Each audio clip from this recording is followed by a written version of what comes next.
The developers offered him $2 million, then 5, then 10. For 86-year-old Walter, the answer was always the same: I'm not leaving. His neighbors called him crazy. His own grandchildren begged him to take the money and move to the city. But Walter hadn't slept in his bedroom for 6 years. Every single night he slept in his barn, with a shotgun across his lap. And when the county finally sent bulldozers to force an eminent domain seizure, the foreman stepped into that barn, looked down, and immediately called the FBI. What Walter had been guarding wasn't what anyone expected. The letter wasn't an offer. It was a warning printed on paper so thick you could feel the money behind it. Walter Groves held it at arm's length, not because his eyesight was failing, though it was, but because that was as close as he wanted the thing near his body. The embossed letterhead read, Lakemont Partners Development Group, and beneath it, language so polished it could cut glass. Words like final consideration and regrettable necessity, and the phrase that made his arthritic fingers tighten around the paper until it crinkled at the edges: eminent domain proceedings. He folded the letter carefully, slid it into the breast pocket of his flannel shirt, and walked to the kitchen window. Outside, the October light fell golden and heavy across 212 acres of land that had been in his family since 1919. Red maples lined the western fence. A creek, barely more than a trickle this time of year, wound through the lower pasture like a silver thread stitched into the earth. And at the center of it all, 60 yards from the house, stood the barn. Gray wood, tin roof patched in 3 places, its doors slightly ajar like the mouth of something patient. Walter looked at the barn the way a man looks at a promise he intends to keep. He was 86 years old. He weighed 152 pounds. His left knee hadn't bent properly since 2014, and the skin on the back of his hands was so thin you could trace the veins like roads on a map. The doctors in town had told him his heart was tired. His granddaughter Claire had told him his mind was going. Neither of those things was true. His heart knew exactly what it was doing. And his mind was sharper than any of them understood, sharp enough to know that the people who wanted this land didn't want it for what was on top of the soil. They wanted it because of what was underneath. They just didn't know it yet. The first offer had come 3 years ago. A man named Prescott, junior partner at Lakemont, had driven up the gravel road in a black SUV that looked like it had never touched an unpaved surface. He'd stepped out in a gray suit with shoes so polished they reflected the sky, and he'd smiled the kind of smile that had been rehearsed in a bathroom mirror that morning. $2 million, Mr. Groves, for the full parcel. Cash offer, 60-day close. Walter had been sitting on the porch shelling pecans into a metal bowl. He didn't look up. Not interested. Prescott had laughed, the short, disbelieving kind. Mr. Groves, with respect, this property was assessed at $600,000. We're offering more than 3 times market value. I heard you the first time. Walter cracked another pecan, the sound sharp in the morning quiet, and I said I'm not interested. Prescott left his business card on the porch railing. Walter used it to scrape mud off his boots the next morning. 6 months later, a woman came. Better suit, better smile, worse intentions. $5 million, she said. All cash. We'll cover your moving expenses, help you find a beautiful place closer to your family. My family knows where I am, Walter told her. And so does yours. The answer's the same. The third visit came on a Saturday, which Walter resented because Saturdays had always been his day for the barn. A man he didn't recognize parked at the end of the drive and walked the full quarter mile to the house. This one didn't smile at all. $10 million. The man set a folder on the porch table with the careful deliberation of someone placing a weapon. Enough for your grandchildren and their grandchildren to live comfortably. All we need is the land. Walter studied the man's face. Hard jaw, expensive watch, eyes that calculated square footage while pretending to make conversation. This wasn't a negotiator. This was someone accustomed to acquiring things. What do you want the land for? Walter asked. Mixed-use development? Commercial, residential. It's going to transform this whole corridor. Walter nodded slowly, as if considering this. Then he stood, his knee protesting with a sound like a branch snapping, and picked up the folder without opening it. You know what's funny about $10 million, son? It sounds like a lot until you understand what it's supposed to buy.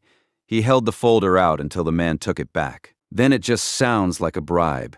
The man's expression didn't change, but something behind his eyes shifted.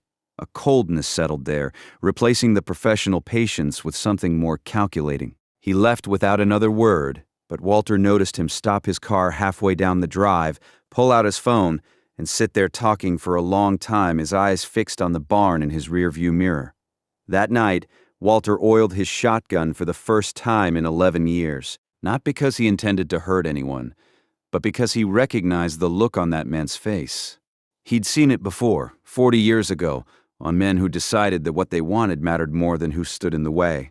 To understand why Walter wouldn't leave, you have to understand the barn. It wasn't much to look at. 30 by 60 feet, built in 1947 by Walter's father Henry using timber milled from trees on the property itself. The roof leaked in heavy rain. The east wall had a crack wide enough to slide a hand through. Sparrows nested in the rafters, and in summer the heat inside could curl paper, but Walter had slept there every night for the past 6 years. Not in a bed. Not in a sleeping bag. On a folding cot that he set up each evening beside the old tractor bay, with a wool blanket that still smelled faintly of his wife, Dorothy, who'd passed in 2016. Across his lap, the shotgun. Beside the cot, a thermos of coffee and a flashlight. Beside the flashlight, a photograph in a frame so worn the corners had rounded like river stones. The photograph showed 2 men, both in their 40s, standing with their arms across each other's shoulders. One was Walter, 3 decades younger, his hair still dark, his frame solid with the kind of muscle that comes from working land. The other was a black man of similar build, with deep-set eyes and a smile that seemed to contain both joy and something more complicated, the kind of happiness that has survived enough sorrow to know its own value. On the back of the photograph, in Walter's handwriting, Elijah and me. The day we finished, August 1984. Finished what? That was the question nobody thought to ask, because nobody in Ridgway County even knew to ask it. The story of what Walter Groves had been guarding for 4 decades was not the kind of story that gets written in county records or printed in local papers. It was the kind that gets buried, deliberately, methodically, by people with enough power to decide which histories survive and which ones disappear, and Walter had spent the better part of his adult life making sure this particular history survived. Claire came on a Sunday, which was unusual. She normally called on Tuesdays and visited every other weekend, a schedule so regular Walter could set a clock by it. But this Sunday, she arrived unannounced, her compact sedan bouncing over the gravel with the urgency of someone who'd rehearsed what she was about to say during the entire drive. She found him in the barn, as she always did now. He was sitting on an overturned bucket, reading a paperback Western with reading glasses held together at the bridge with electrical tape. A tabby cat named Roosevelt was asleep on his boot. Grandpa. Claire stood in the doorway, her silhouette backlit by the late afternoon sun. "We need to talk. We're talking right now," Walter said, turning a page. Claire stepped inside, her shoes clicking against the concrete floor. She was 31, sharp-featured and serious, with her grandmother's dark eyes and her mother's impatience. She worked in pharmaceutical sales in Charlotte, 2 hours east, and she carried herself with the brisk efficiency of someone who solved problems for a living. Walter loved her fiercely. He also understood that she could not know everything. "I got a call from a lawyer yesterday." Claire sat on the workbench across from him, pushing aside a coffee can full of nails. "He said the county is moving forward with an eminent domain filing. Do you know what that means? It means they're going to try to take the land whether I sell or not. It means they will take it, Grandpa. And they'll pay you fair market value, which is a fraction of what they offered. You'll get maybe $400,000 instead of $10 million. She leaned forward, her voice dropping. "Why are you doing this? What is so important about this land that you'd lose everything?" Walter closed his book, removed his glasses, and looked at his granddaughter. The light coming through the barn's cracks fell across her face in golden bars, and he was struck, not for the first time, by how much she resembled Dorothy, the same directness in her gaze, the same way she held her shoulders when she was afraid and trying not to show it. "Claire, honey, I'm not losing anything. I'm protecting something." "What?" She spread her hands, gesturing at the dim interior. "What could possibly be in this barn that's worth more than $10 million? What could be worth living like this? You don't even sleep in the house anymore. You're out here every single night like some kind of—" She stopped herself, but Walter heard the word she didn't say. Crazy. He didn't take offense. He'd heard it enough. From the feed store owner, from the mail carrier, from the pharmacist who filled his prescriptions and mentioned casually that there were some very nice assisted living facilities opening up near Asheville. The whole county had decided that Walter Groves had lost his mind. An old man, alone on a dying property, turning down a fortune to sleep in a barn with a gun. They didn't know what was under the floor. "Claire," Walter said quietly, "I need you to trust me. Can you do that?" "Trust you about what? I don't even understand what I'm trusting." He held her gaze for a long moment. Then he reached into the pocket of his flannel and pulled out the letter from Lakemont Partners, the one with the embossed letterhead and the language sharp enough to draw blood. "This isn't about money," he said, handing it to her. "It was never about money. These people don't just want the land. They want what's underneath it to disappear. And I made a promise, a long time ago, to a man who deserved a lot better than what the world gave him, that I would never let that happen." Claire read the letter, her expression shifting from frustration to something more uncertain. When she looked up, her eyes were searching his face the way she used to as a little girl, trying to determine whether the story he was telling her was real or make-believe. "Who did you make a promise to?" Walter picked up the framed photograph from beside his cot and handed it to her. "His name was Elijah Crawford. He was my best friend for 37 years. He died in 2019, right over there." Walter pointed to a spot near the barn's south wall where a wooden chair sat beside a small table with a glass still on it, as if someone might return at any moment to finish their drink, right in that chair. And the last thing he said to me was, "Don't let them erase us, Walter. You're the only one who knows where it all is." Claire looked at the photograph, then at the chair, then at her grandfather. The irritation had drained from her face, replaced by something quieter. Not understanding, not yet, but the beginning of it. "Who was he?" she asked. "He was the last living soul from a place called Harmony Creek." Walter's voice caught slightly on the name, the way voices do when they're carrying something too heavy to hold casually. "And what's under this barn is the only proof that place ever existed at all." A wind picked up outside, pushing through the crack in the east wall and rustling the pages of Walter's paperback, where it lay open on the bucket. Roosevelt stirred on his boot, yawned, and went back to sleep. But Claire didn't move. She was still holding the photograph, her thumb resting on the glass above Elijah Crawford's face. And Walter could see the moment she decided to stop trying to fix the situation and start trying to understand it. That was the opening he'd been waiting for. Not from the developers or the lawyers or the county, from someone in his own blood who was willing to listen. But before he could say another word, the sound of tires on gravel reached them from the driveway. Roosevelt's ears flattened. Claire turned toward the door, and Walter, with the slow deliberation of a man who has rehearsed this moment in his mind 1,000 times, reached for the shotgun. The vehicle coming up the drive wasn't a sedan or an SUV. It was a county sheriff's cruiser, and behind it, visible through the barn's open door in the fading October light, was a flatbed trailer carrying something large under a canvas tarp. Walter knew what was under that tarp. He'd known this day would come eventually, the day when letters and offers and polished smiles gave way to the blunt machinery of force. He stood from the bucket, his knee screaming, the shotgun resting in the crook of his arm. Not aimed, not threatening, just present. The way a period sits at the end of a sentence. "Grandpa," Claire whispered, her voice tight with sudden fear. "What are you doing?" "What I've been doing for 40 years, Walter said, walking toward the light. "Staying. Harmony Creek was never on any map you could buy at a gas station, not because it was too small to matter, but because the people who drew the maps decided it didn't belong there. That distinction, between being insignificant and being erased, is the kind of thing that only makes sense once you understand who lived in Harmony Creek and who wanted them gone." The settlement sat in a shallow valley about 4 miles southeast of what is now the Ridgeway County Commercial Corridor, a stretch of land that today holds a Lowe's, a Chick-fil-A, and the on-ramp to Interstate 77. In 1940, it held 63 families, all black, all descended from freedmen who had pooled their wages after the Civil War and purchased 200 acres of bottomland from a sympathetic Quaker farmer named Amos Whitfield, who sold it at a price so far below value that his own family disowned him for it. Those 63 families built something extraordinary. They built it with hand tools and mule teams, and the kind of stubbornness that comes from knowing that the world will not give you anything, so you'd better learn to make it yourself.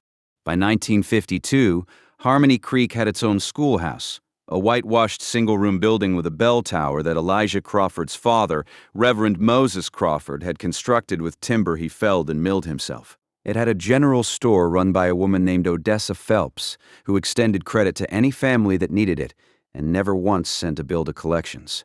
It had a church, naturally, the African Methodist Episcopal congregation that met every Sunday in a building so small that the back pews were actually the front porch, with men standing in the yard holding hymnals, singing loud enough that you could hear them from Walter's family property, 2 miles north. It had gardens that would make a botanist weep. Sweet potatoes, collard greens, okra, tomatoes so red they looked painted. The soil in that valley was dark and rich and deep, fed by the same creek that gave the settlement its name. Families who had been denied everything by the broader economy fed themselves with an abundance that their white neighbors quietly envied and never acknowledged.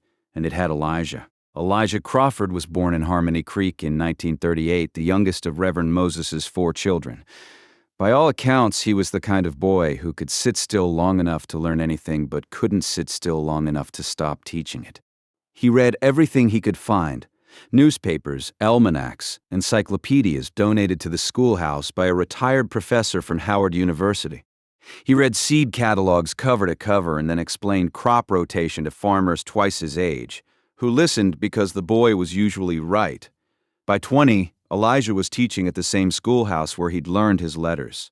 He taught reading, mathematics, American history, and a subject he invented himself that he called practical knowledge, which covered everything from how to negotiate a fair price for livestock to how to read a land deed to how to file a complaint with the county without getting arrested. His students, ranging in age from 6 to 16, adored him. Their parents trusted him, and the Ridgeway County Board of Supervisors, though they would never have admitted it publicly, considered him a problem because Elijah Crawford did something dangerous. He taught black children that they had rights, and he documented everything. If you're enjoying this story so far, let me know in the comments, and please subscribe so you don't miss what happens next. Now, back to Harmony Creek. Walter Groves first met Elijah in the spring of 1963. Walter was 25, recently discharged from the Army, working his family's land with the grim determination of a man who hadn't yet figured out what to do with the silence in his own head. Korea had taken something from him, not a limb, not his sight, but some interior partition that had once separated the normal sounds of daily life from the sounds that made him drop to the floor with his hands over his ears. A screen door slamming, a car backfiring, the crack of a branch under boot weight. These sounds had become hostile, unpredictable, laced with a voltage that the Veterans Administration doctors dismissed as nerves. Work helped, the repetitive physical rhythm of farming. Fence mending, plowing, hauling hay, created a structure his mind could lean against, and the land itself, the familiar contours of the property he'd known since boyhood, offered a kind of loyalty that people hadn't. His father had died while Walter was overseas. His mother had sold the eastern 40 acres to cover debts. His older brother had moved to Ohio and never came back. The land that remained was Walter's inheritance and his responsibility, and he treated both with the seriousness of a man who understood that some things, once lost, don't return. He met Elijah at the feed store in town. Walter was loading 50-pound bags of fertilizer into his truck when he noticed a man standing at the counter, waiting.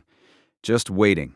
The clerk, a red-faced teenager named Billy Hinton, was reorganizing a shelf of seed packets with elaborate slowness, his back turned to the man as if the counter were empty. The man didn't fidget, didn't shift his weight, didn't clear his throat. He simply stood there, with a list in his hand, and an expression so patient it circled back around to something fiercer. The patience of someone who has learned that making a seam will cost more than the weight. Walter recognized something in that stillness. He'd seen it in foxholes, the discipline of holding your position when every instinct screams at you to move. He set down his last bag of fertilizer, walked to the counter, and spoke directly to Billy Hinton without raising his voice. "There's a customer waiting."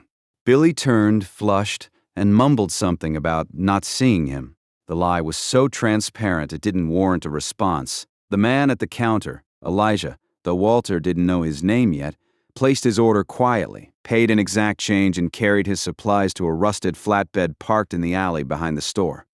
The alley, not the front lot. Walter noticed that too. He followed the man outside, not with a plan, just with the wordless compulsion of someone who recognizes a fellow soldier, even when neither of them is wearing a uniform anymore. "You always wait that long?" Walter asked. Elijah looked at him, assessing, not with suspicion, but with the careful attention of a man who'd learned to read strangers quickly and accurately. "Depends on the day," Elijah replied. "Depends on who's behind the counter. I'm Walter Groves. Got a place 2 miles north of the creek settlement. I know who you are." Elijah shifted his bag of feed. "Your daddy used to let our kids fish his pond.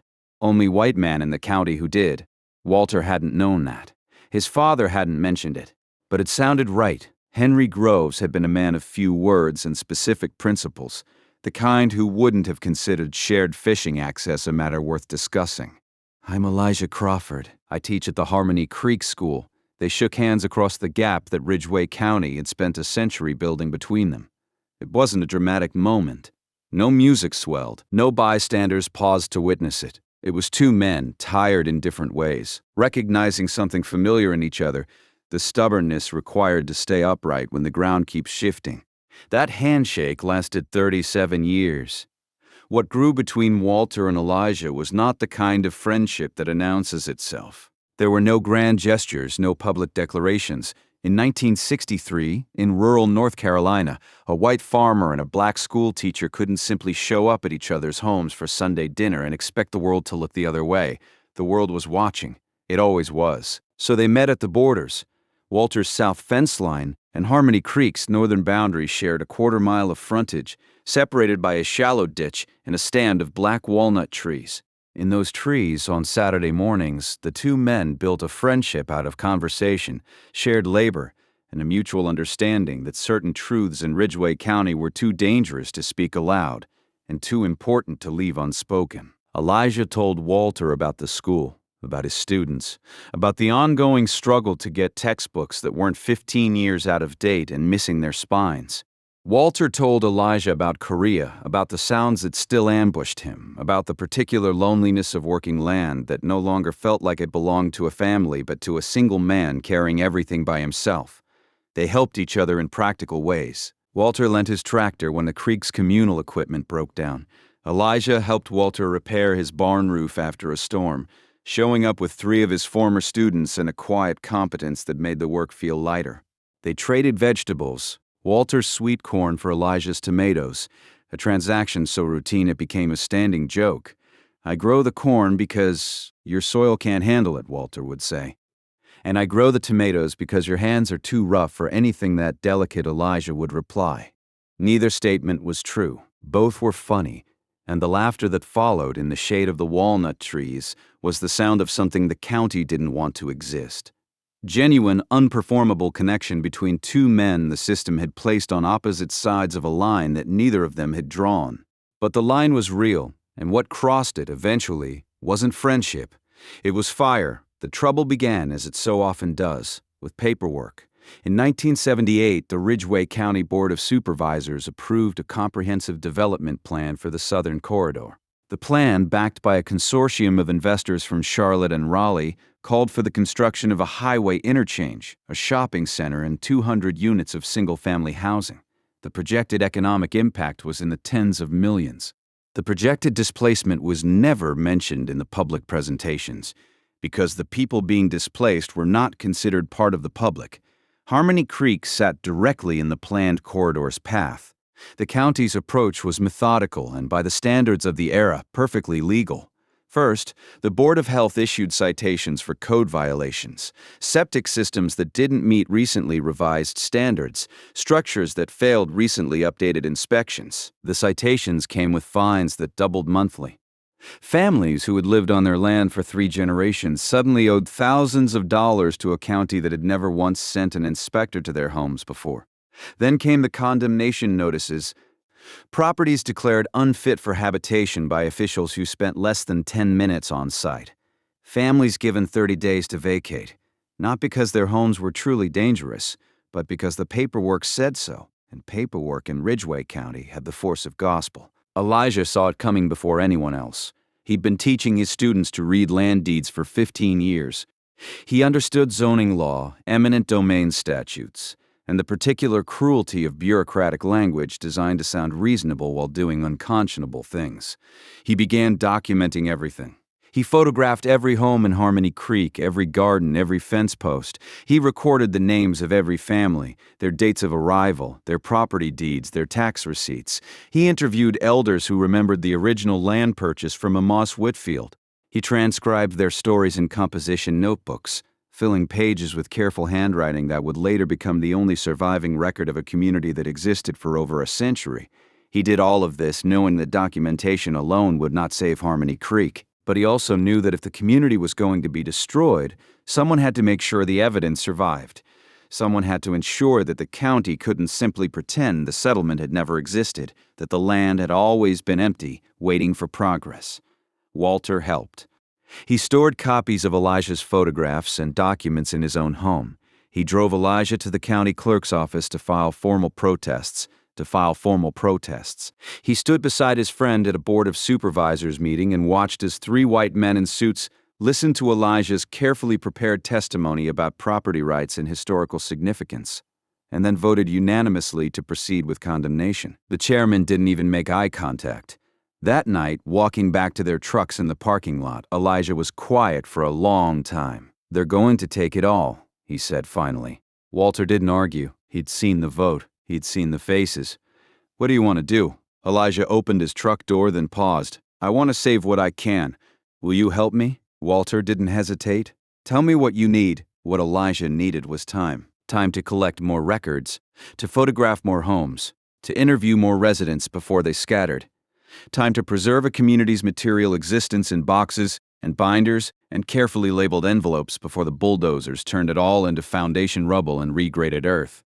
He got 7 months. The demolition of Harmony Creek began in March of 1984 and was completed in August of the same year. 63 homes, a schoolhouse, a church, a general store, gardens that had fed families for 100 years.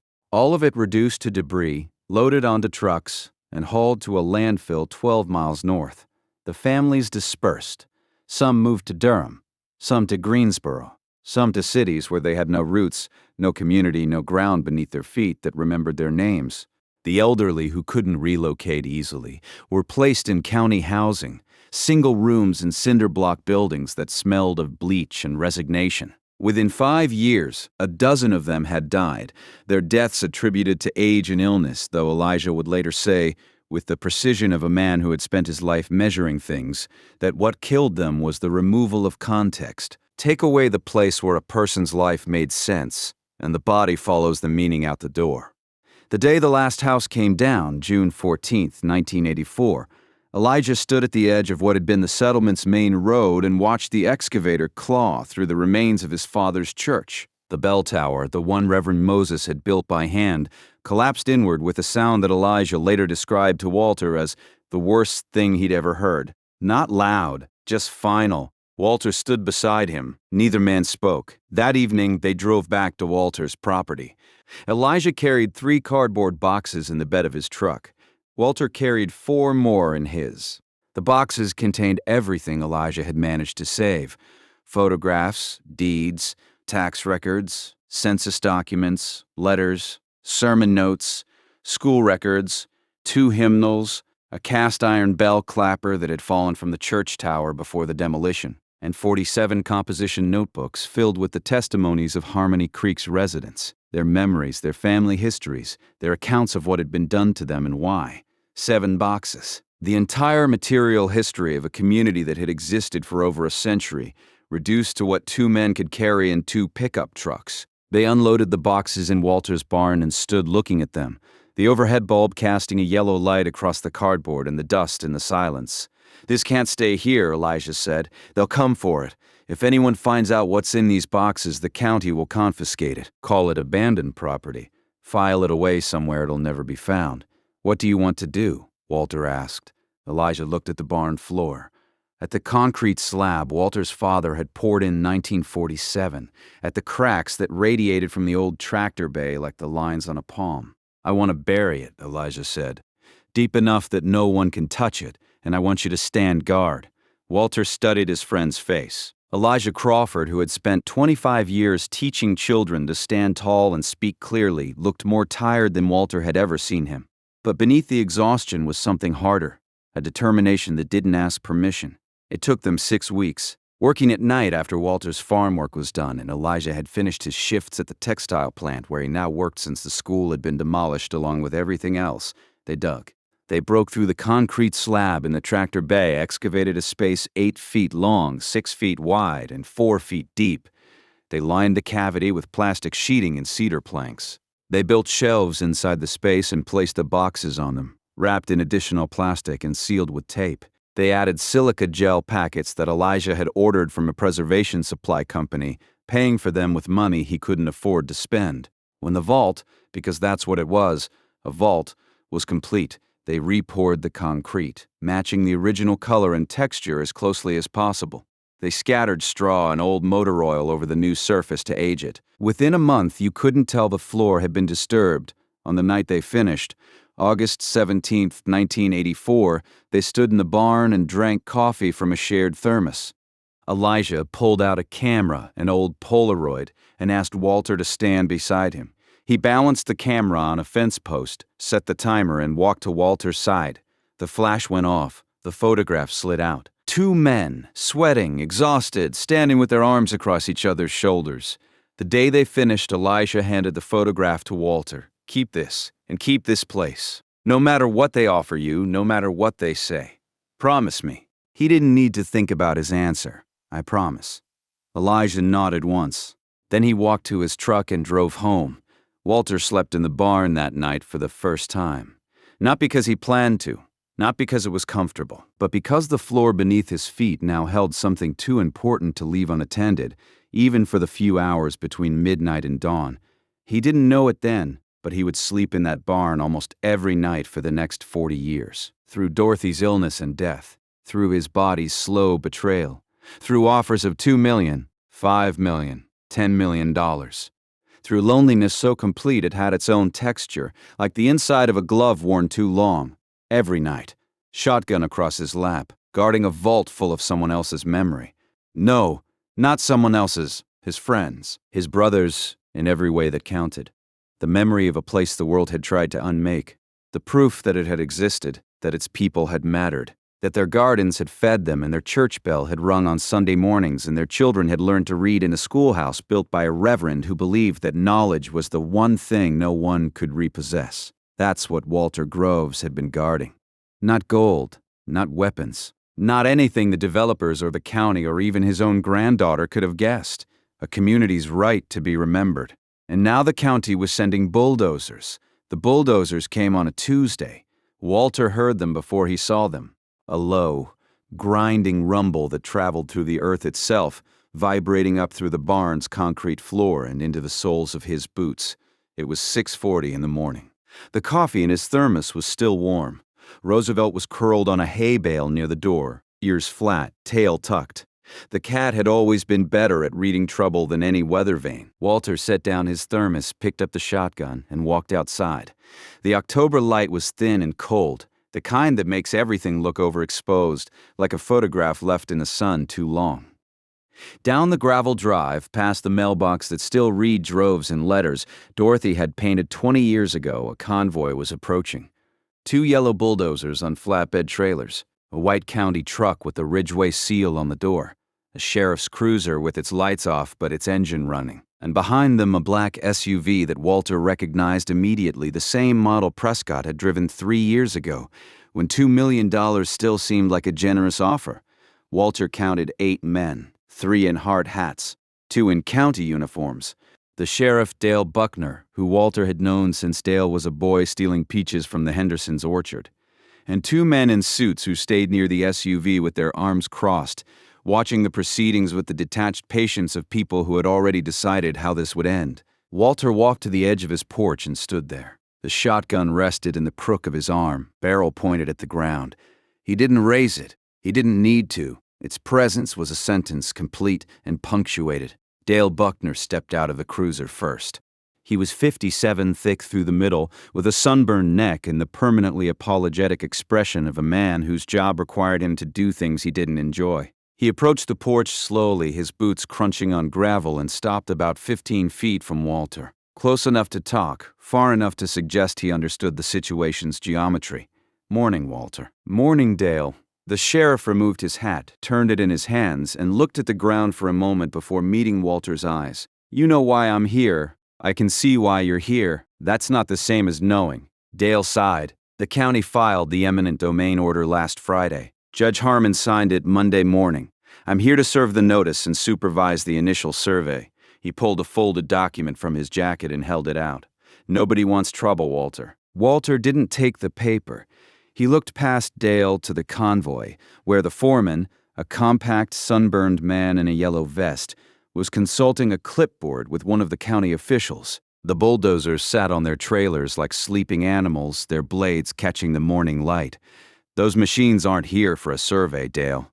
The sheriff hesitated. "Standard procedure is to have equipment on site in case." "In case what?" Walter's voice was quiet, but the edge in it made Dale stop mid-sentence. "In case an 86-year-old man with a bad knee doesn't move fast enough."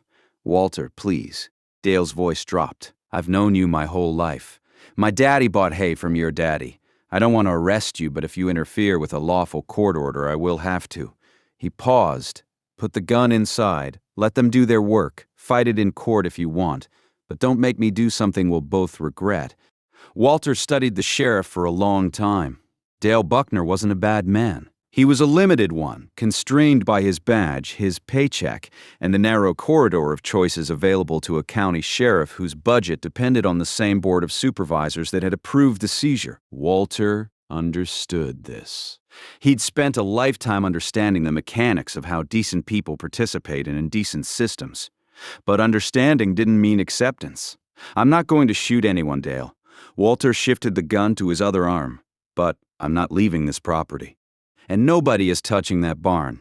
He nodded toward the gray structure 60 yards behind him, its tin roof glinting dully in the morning light. Dale followed his gaze, then looked back at Walter with a new expression. Not annoyance or frustration, but something closer to curiosity. "What's in the barn, Walter?" "Something that doesn't belong to Lakemont Partners. Something that doesn't belong to Lakemont Partners." Before Dale could respond, a car came up the drive too fast, kicking gravel against the underside of its frame. Claire's sedan.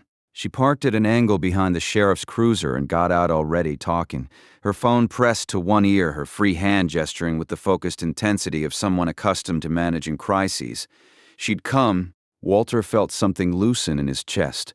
Not relief exactly, but the particular comfort of knowing that the person you've been waiting for has finally arrived. What happened over the next 2 hours would later be described in news reports as a standoff, though Walter would always reject that word.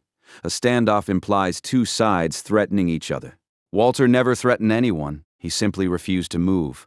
Claire, it turned out, had not spent the previous week passively worrying about her grandfather. She'd been making phone calls. After their conversation in the barn, the one where Walter had told her about Elijah, about Harmony Creek, about the promise, she'd gone home to Charlotte and started researching. What she'd found had kept her up for 3 consecutive nights. Harmony Creek was not in any official county history. The Ridgway County Heritage Commission, which maintained a comprehensive website featuring every historical site from Civil War battlefields to colonial-era gristmills, contained no mention of the settlement. The county's digital archive of land transactions showed the parcel as undeveloped prior to the 1984 corridor project. According to the official record, no community had ever existed on that land. No homes, no school, no church, no people. But Claire was a researcher by training, and pharmaceutical sales had taught her how to find the data that other people had buried. She contacted the North Carolina State Archives, the Schomburg Center for Research in Black Culture at the New York Public Library, and a professor of African American Studies at Duke University named Dr. Lorraine Hicks, who had spent 2 decades documenting erased black communities across the rural South. Dr. Hicks knew about Harmony Creek. She knew about it because she'd been looking for it for 12 years. She had census records, fragments of oral histories collected from families who had dispersed after the demolition, and a 1961 aerial photograph from the U.S.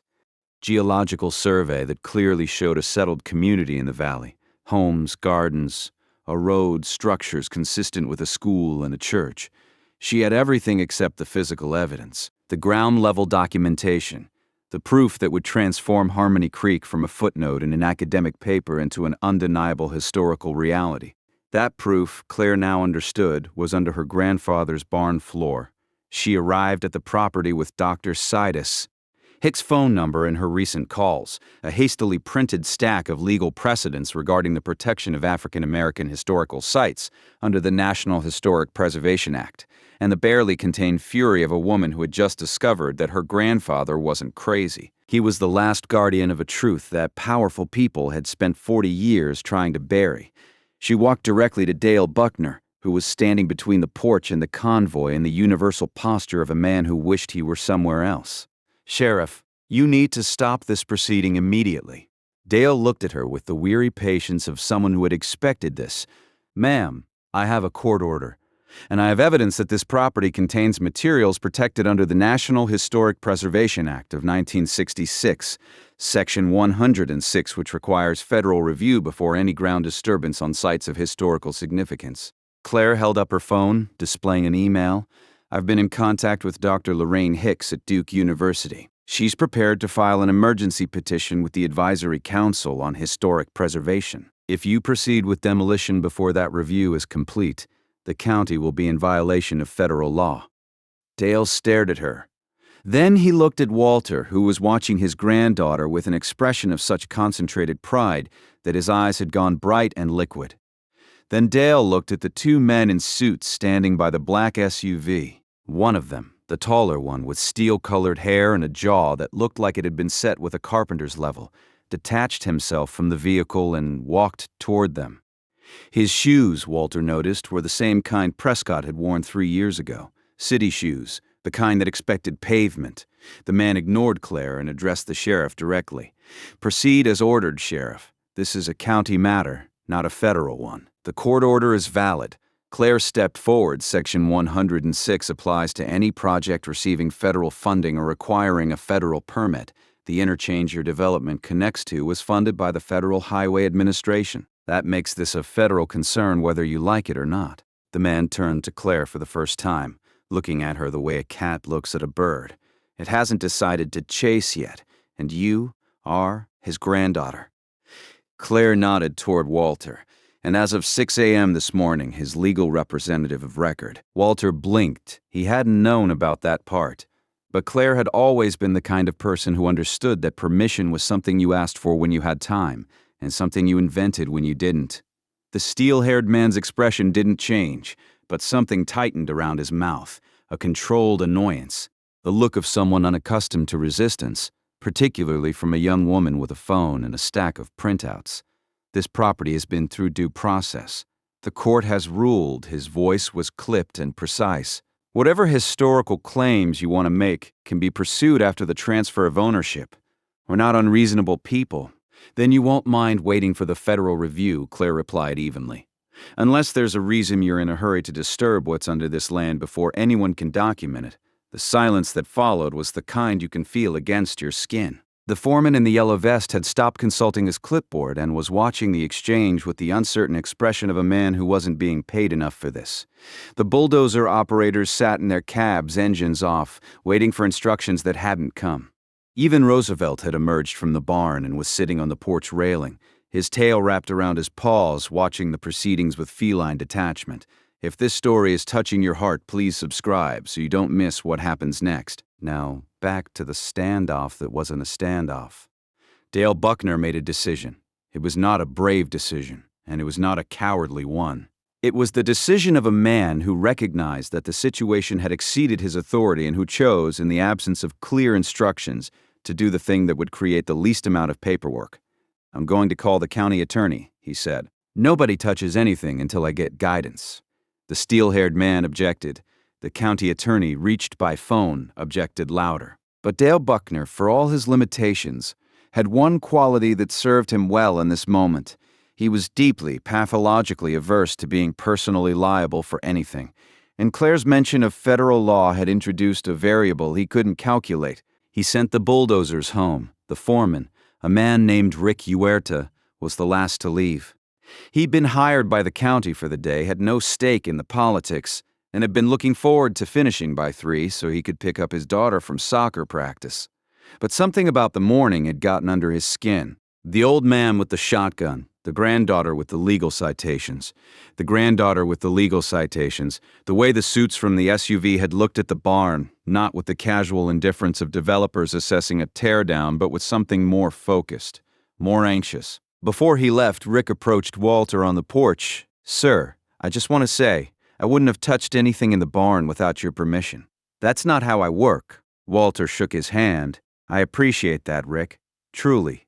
Rick hesitated. "Can I ask you something? What's in there that's got everybody so wound up?" Walter looked at the barn. The light had shifted as the morning progressed, and the gray wood now appeared almost silver, like something preserved rather than decaying. "History," Walter said, "the kind that somebody tried to throw away." Rick studied the old man's face, nodded once and drove away. But he didn't forget. And 2 weeks later, when everything that happened next was already in motion, Rick Huerta would be the one who told the FBI exactly what he'd witnessed that morning. The suits, the pressure, the sheriff's discomfort, and it would be his testimony that cracked the case open. Not about the barn, about the county. But that came later. The reprieve lasted 11 days.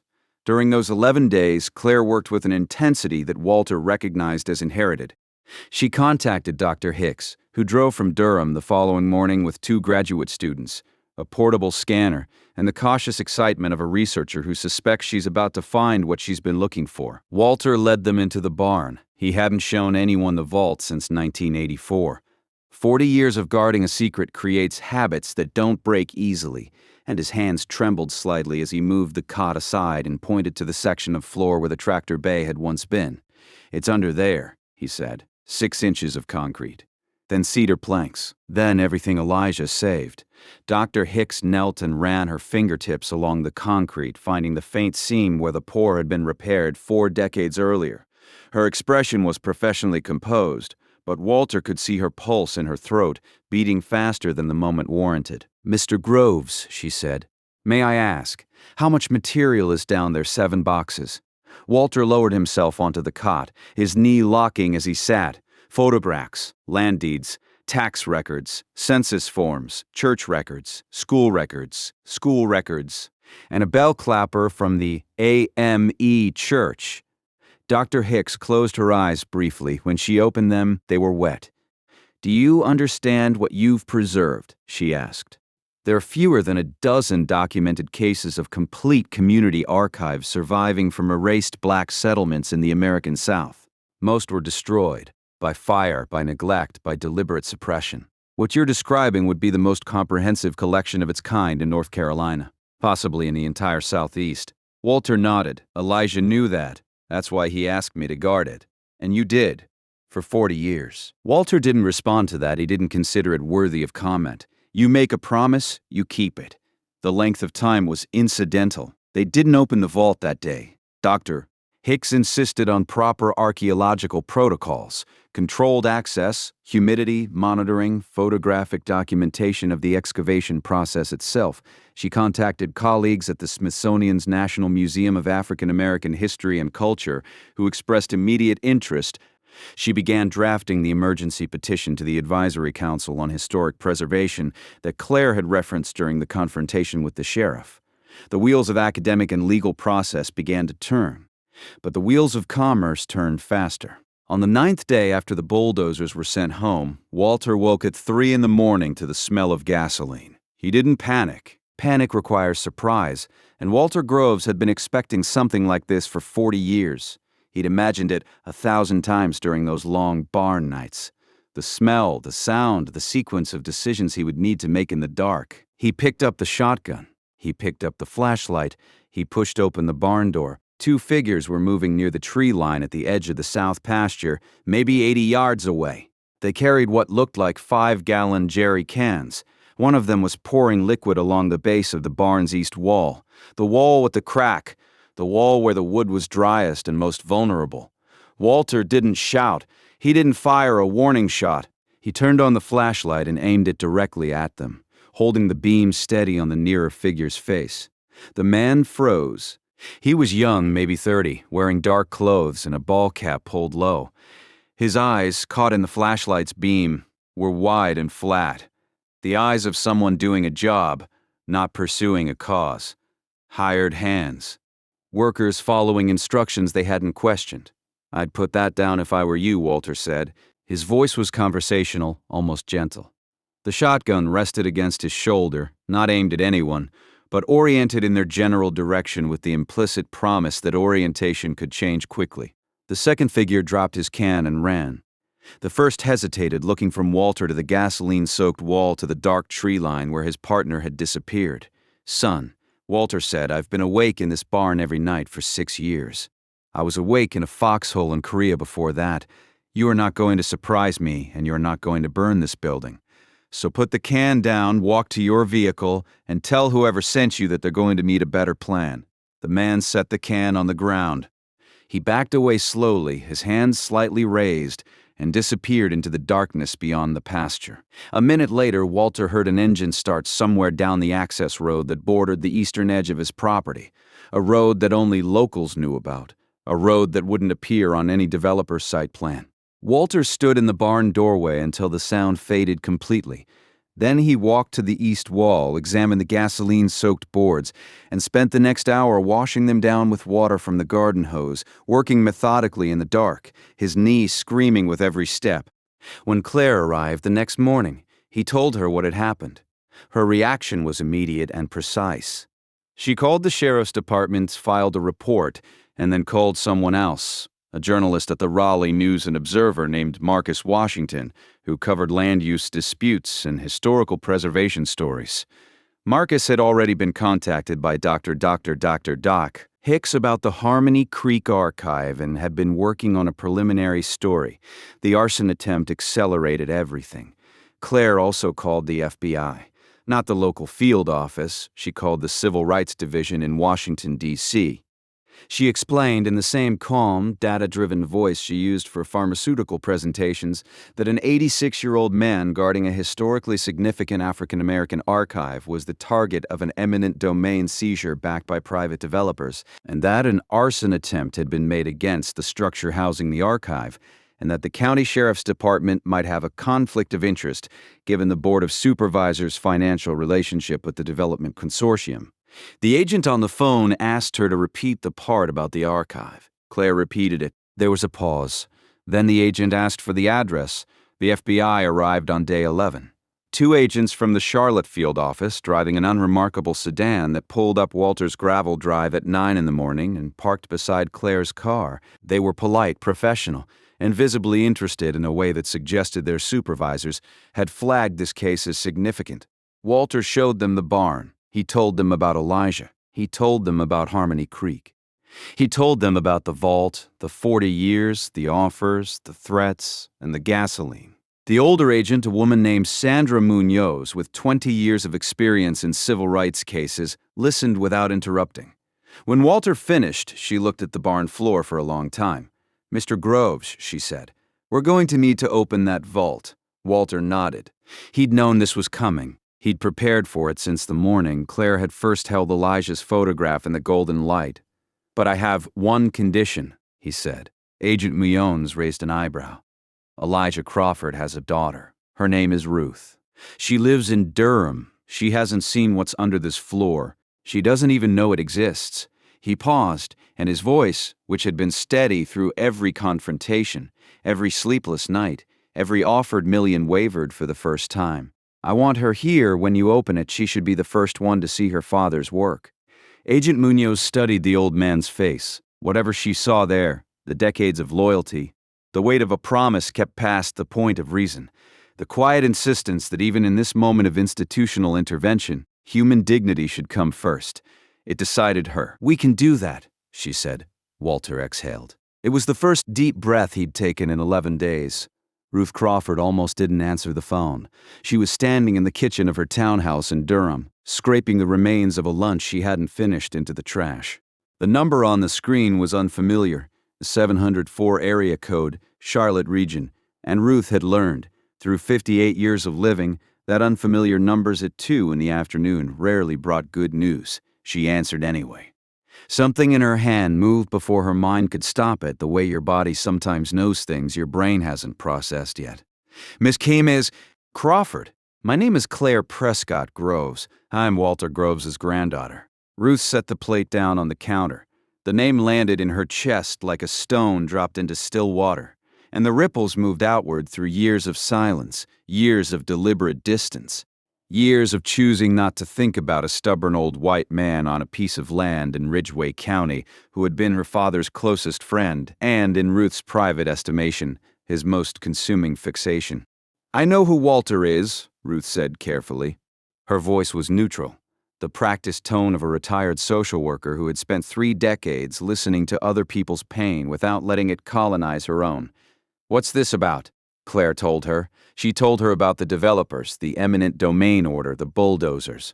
She told her about the arson attempt. She told her about the arson attempt. She told her about Dr. Hicks from Duke and the FBI agents from Charlotte and the emergency petition working its way through federal channels. And then she told Ruth about the vault, the space beneath the barn floor that Walter and Elijah had dug together in 1984, the 7 boxes, the 47 composition notebooks, the 7 composition notebooks, the photographs and deeds and tax records and the bell clapper from the AME church that Reverend Moses Crawford had built with his own hands. Ruth didn't speak for a long time after Claire finished, long enough that Claire asked if she was still there. I'm here, Ruth said. Her voice had changed. The professional neutrality had cracked, and beneath it was something raw. Not anger, not grief, but the particular vertigo of discovering that a story you thought you understood has an entire chapter you never knew existed. He never told me, Ruth whispered. Daddy never told me about any of this. Claire's voice was gentle. I think he wanted to protect you, the same way Walter wanted to protect him. Ruth sat down at her kitchen table. Through the window, the afternoon light fell across a small garden she maintained with the same meticulous care her father had brought to everything. Tomato plants staked with precision, herbs labeled in a handwriting that unconsciously echoed Elijah's careful script. She had his hands. She had always had his hands. What does Walter want? She asked. He wants you to be there when they open it. He says you should be the first to see your father's work. Another silence. Then Ruth made a sound that might have been a laugh or might have been something else entirely. That stubborn old man, she said. 40 years, Claire confirmed. Ruth looked at her garden, at her father's hands wrapped around a phone that was asking her to drive 2 hours west and face everything she'd spent 15 years walking away from. The memory of a father who had loved a dead community more than he'd loved his living daughter, or so she'd believed. But that wasn't the truth, was it? The truth was more complicated. The truth was that Elijah Crawford had loved his daughter and his community with the same ferocity, and that the vault beneath Walter's barn wasn't evidence of obsession. It was evidence of devotion so deep it required a lifetime to express and a friendship strong enough to hold it. I'll be there tomorrow morning, Ruth said.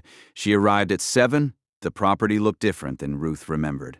The last time she'd visited, perhaps 2008 or 2009, she'd come to collect her father for a doctor's appointment and had found him in the barn with Walter, the two of them, bent over a composition notebook like monks illuminating a manuscript.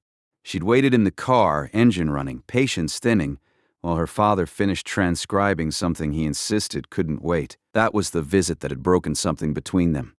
Not dramatically, not with shouting, but with the quiet snap of a daughter realizing she would always come second to a mission she didn't fully understand. Now she understood. The driveway was crowded.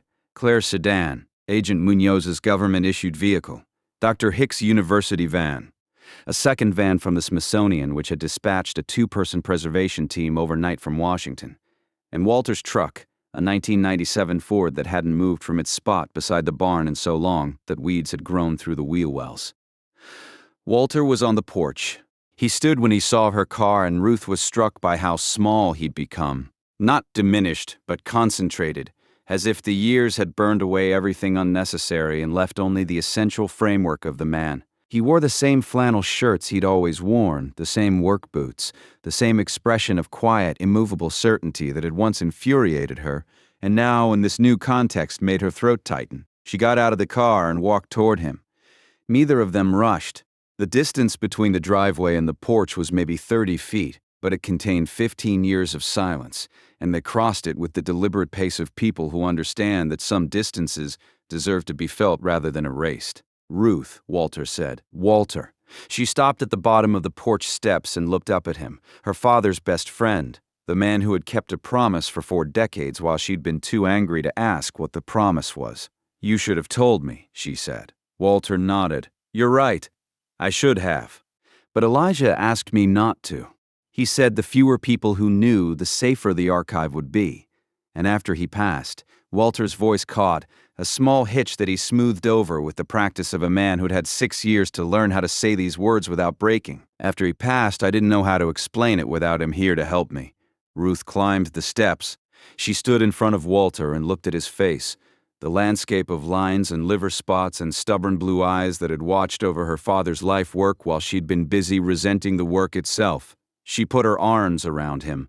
Walter stiffened. He was not a man who'd been held by another person in a very long time. And then he softened, his chin dropping to her shoulder, his hand coming up to rest on her back with the awkward tenderness of someone remembering how the gesture worked. They stayed that way for a while. Claire, watching from the doorway, wiped her eyes with the back of her hand and said nothing. They opened the vault at 9:15. The process was methodical and almost ceremonial. Dr. Hicks's team had set up portable lighting, humidity sensors, and a camera on a tripod to document every stage. The Smithsonian conservators laid out acid-free tissue paper in archival boxes on a folding table, prepared to receive whatever emerged from the ground. Agent Munoz stood near the door, her role now more witness than investigator.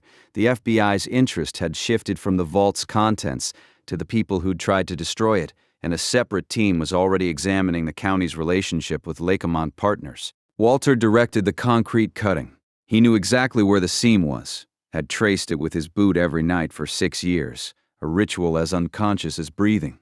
The preservation team used a specialized saw to cut along the original pour line, and when they lifted the first section of concrete, the cedar smell that rose from the cavity was so strong and so unexpected that everyone in the barn went still. Cedar, 40 years underground, and the planks Elijah had chosen for their preservation properties still smelled like a living forest. Ruth stepped forward. Walter touched her arm. "Your father picked that wood," he said. "Drove 2 hours to a specialty lumberyard in Greensboro. Spent money he didn't have because he said cedar was what the old folks used to line hope chests. Things kept in cedar last." Ruth knelt at the edge of the opening. The portable lights illuminated a space exactly as Walter had described.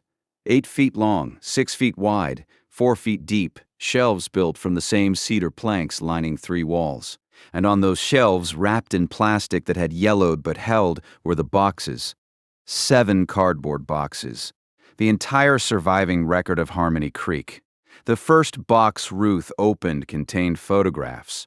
She lifted them out one at a time, each one sealed in a plastic sleeve that Elijah had labeled in his careful schoolteacher's script. Crawford family, Easter Sunday, 1958 Odessa Phelps, General Store, 1961. Schoolhouse, first day of classes, 1955. AME Church Congregation, 1960.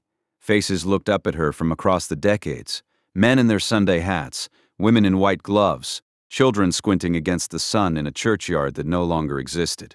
Ruth held a photograph of her father at perhaps 22, standing in front of the schoolhouse with a group of children. He was smiling. Not the complicated, burdened smile she remembered from his later years, but the unguarded grin of a young man who believed that what he was doing mattered, and who had not yet learned that the world would try to prove him wrong.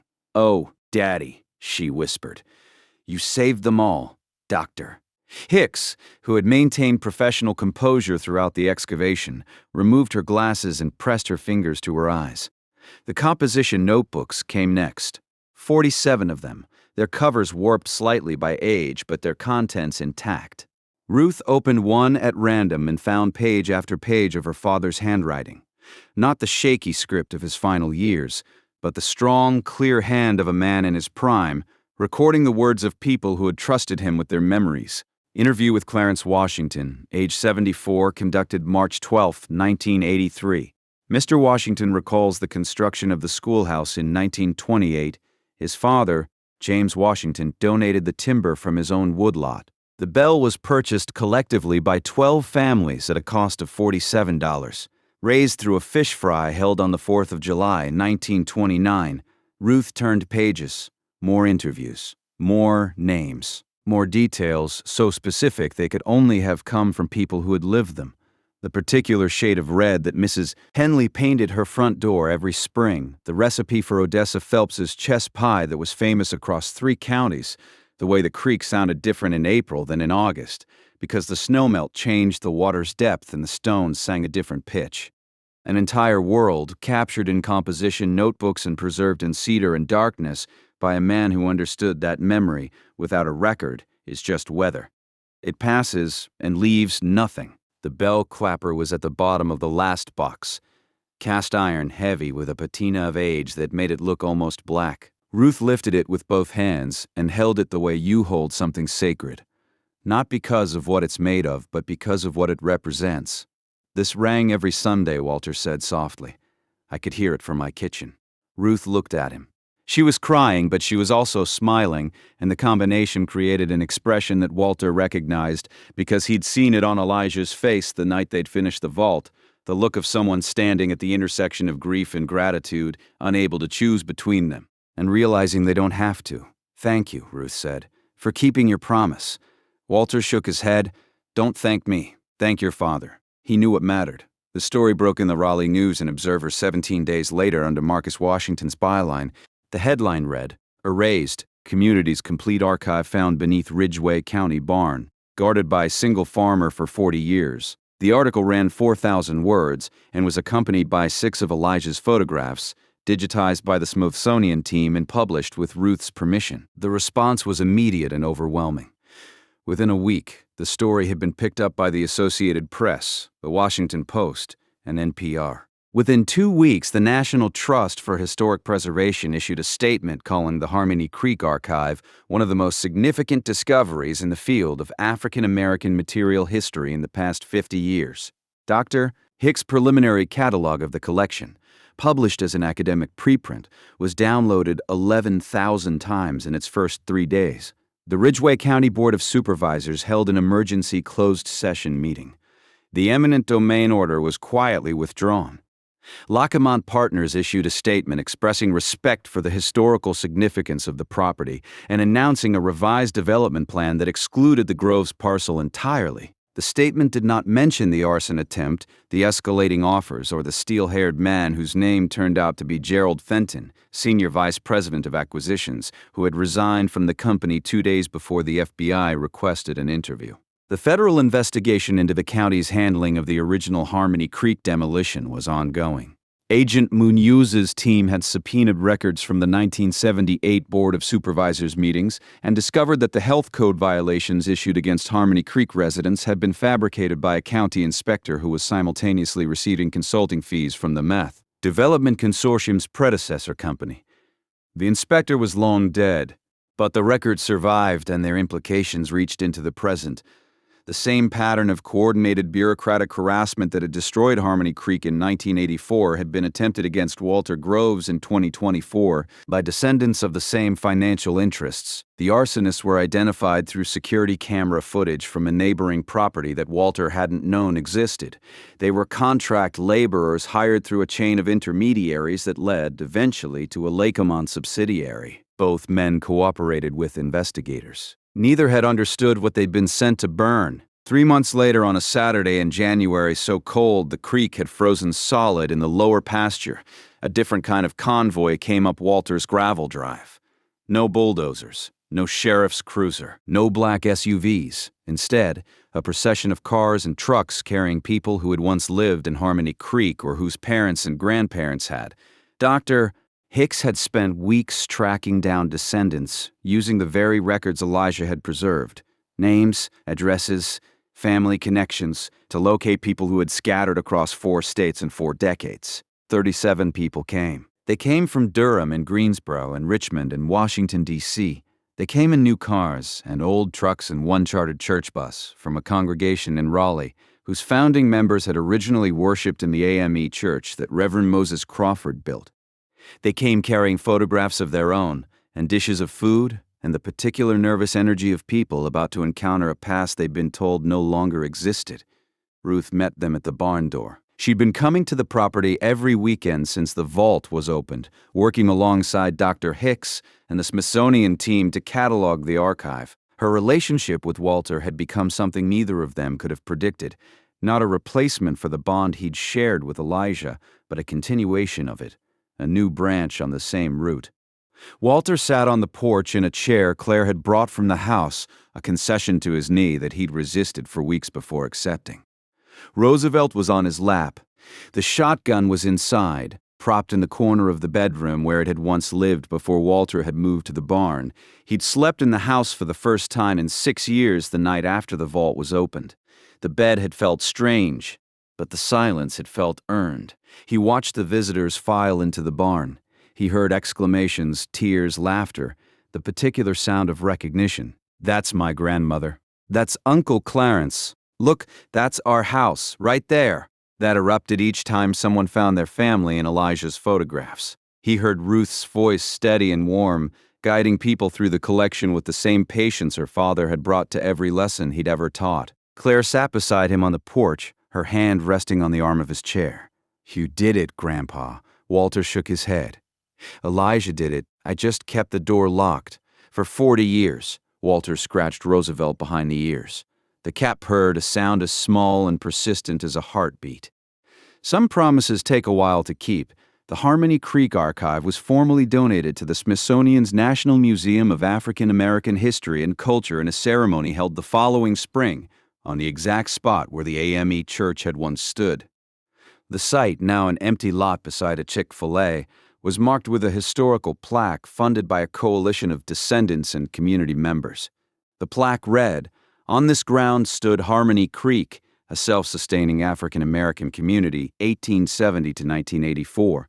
63 families, a school, a church, a general store, destroyed by eminent domain, preserved by Elijah Crawford and Walter Groves, remembered by all who read these words." Walter attended the ceremony in a wheelchair, which he tolerated with the grim dignity of a man who understood that some battles aren't worth fighting. Ruth stood behind him, her hand on his shoulder. Claire stood beside her. Dr. Hicks spoke. Marcus Washington covered the event for the paper. Agent Munoz was there, off duty in civilian clothes, because she wanted to be. Rick Huerta was there too, the foreman who'd been sent to demolish the barn, and who instead become a key witness in the federal investigation. He brought his daughter, who was 12 and who listened to the speeches with the focused attention of someone hearing a story that would change the way she understood the world. Afterward, people lingered. They shared food. They told stories. An elderly woman named Constance Phelps, Odessa's granddaughter, brought a chess pie made from the recipe Elijah had transcribed in Notebook 23, a recipe that had been lost to the family for 40 years until the archive returned it. Walter ate a piece. It was, he reported, the best pie he'd had since Dorothy died. Walter Groves passed away in his sleep on a Thursday night in October, 1 year and 3 days after the Bulldozers had come up his driveway. He was 87. He died in his bed, in his house, on his land, which was exactly where he'd intended to die since the day he was born, on the same mattress frame 62 years earlier. Roosevelt was on his chest. Claire found them both the next morning, the cat still purring as if he hadn't received the news. The property, per Walter's will, was transferred to the Harmony Creek Heritage Trust, a nonprofit established by Ruth and Claire to maintain the land as a historical site and community gathering space. The barn was preserved as a permanent exhibit, the vault left open and visible beneath the glass floor so that visitors could see the shelves, the cedar planks, the space where 7 boxes had held a community's soul for 4 decades. Ruth moved into the farmhouse. She planted tomatoes in the south garden, the same variety Elijah had grown in Harmony Creek, seeds she found in a small envelope in Notebook 31, labeled in her father's handwriting, Cherokee purple. Save these. They remember the soil. She planted them. They grew. On quiet evenings, she sat on the porch and watched the light move across the land that her father and Walter had loved in their different ways and for their different reasons, but with the same unshakable conviction that some things are worth more than money, more than comfort, more than the reasonable calculations of people who know the price of everything and the value of nothing. The creek still ran through the lower pasture. The red maples still lined the western fence. And in the barn under glass, the vault stood open, no longer guarded, no longer secret, no longer carrying the weight of a single man's promise. The promise had been kept. The history had survived, and the people of Harmony Creek, who had been erased from every map and every record and every official account of Ridgway County's past, were remembered, not because the world had finally decided to see them, because one man had refused to let the world look away.